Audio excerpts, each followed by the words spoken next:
ડાકોરના રણછોડરાયજી અને ગોમતી તળાવની અદ્ભુત કથા. નમસ્કાર મિત્રો, ગુજરાતના પવિત્ર ધામ ડાકોરમાં આવેલા રણછોડરાયજીનું મંદિર સાથે જોડાયેલી એક એવી ચમત્કારિક કથા જે આજે પણ લાખો ભક્તોની શ્રદ્ધાનું કેન્દ્ર છે.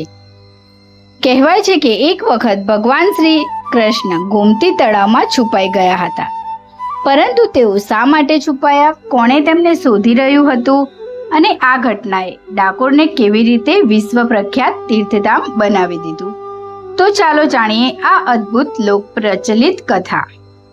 લગભગ 800 વર્ષ પહેલા ડાકોરમાં એક મહાન કૃષ્ણ ભક્ત રહેતા હતા. તેમનું નામ હતું બોડાણા ભક્ત.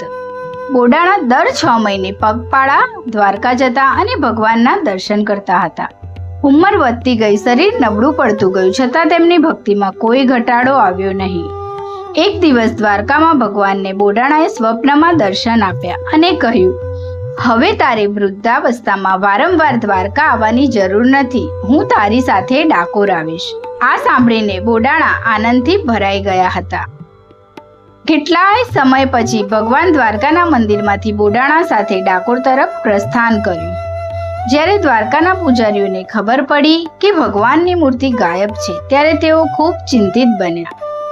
તેમને જાણ થઈ કે બોડાણા મૂર્તિને લઈને ડાકોર તરફ ગયા છે. તેથી તેઓ મૂર્તિ પાછી લેવા માટે ડાકોર પહોંચી ગયા. પૂજારીઓ ડાકોર પહોંચે તે પહેલા જ ભગવાને બોડાણાને કહ્યું કે મને થોડા સમય માટે ગોમતી તળાવમાં છુપાવી દો. બોડાણાએ ભગવાનની આજ્ઞાનું પાલન કર્યું. તેમણે શ્રી કૃષ્ણની મૂર્તિને ગોમતી તળાવમાં સંતાડી દીધી. જ્યારે દ્વારકાના લોકો ડાકોર પહોંચ્યા ત્યારે તેમને મૂર્તિ ક્યાંય મળી નહીં. કહેવાય છે કે ઘણી શોધખોળ પછી પણ ભગવાનનો પત્તો લાગ્યો નહીં, કારણ કે તેઓ ગોમતીના જળમાં છુપાયેલા હતા. પછી વિવાદ વધ્યો. દ્વારકાના પૂજારીઓએ કહ્યું, જો મૂર્તિ ડાકોરમાં રાખવી હોય તો તેના વજન જેટલું સોનું આપવું પડશે. ગરીબ બોડાણા પાસે એટલું સોનું ક્યાંથી હોય? પરંતુ ભગવાનને પોતાના ભક્તની લાજ રાખવી હતી. બોડાણાની પત્ની ગંગાબાઈ પાસે માત્ર એક સોનાની નથ હતી.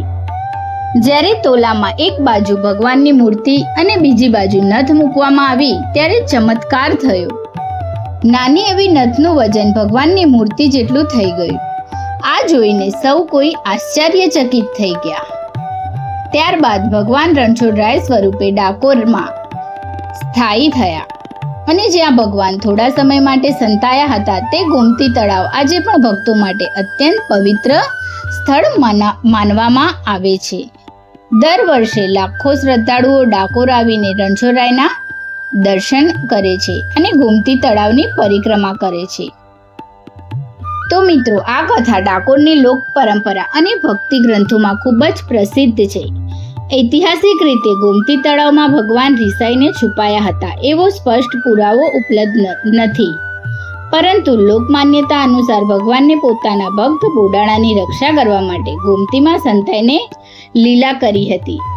આપને આ પવિત્ર કથા ગમી હોય તો વિડીયોને લાઈક કરો અને ચેનલને સબસ્ક્રાઇબ કરો અને કોમેન્ટમાં જય રણછોડરાય જરૂરથી લખજો. ધન્યવાદ.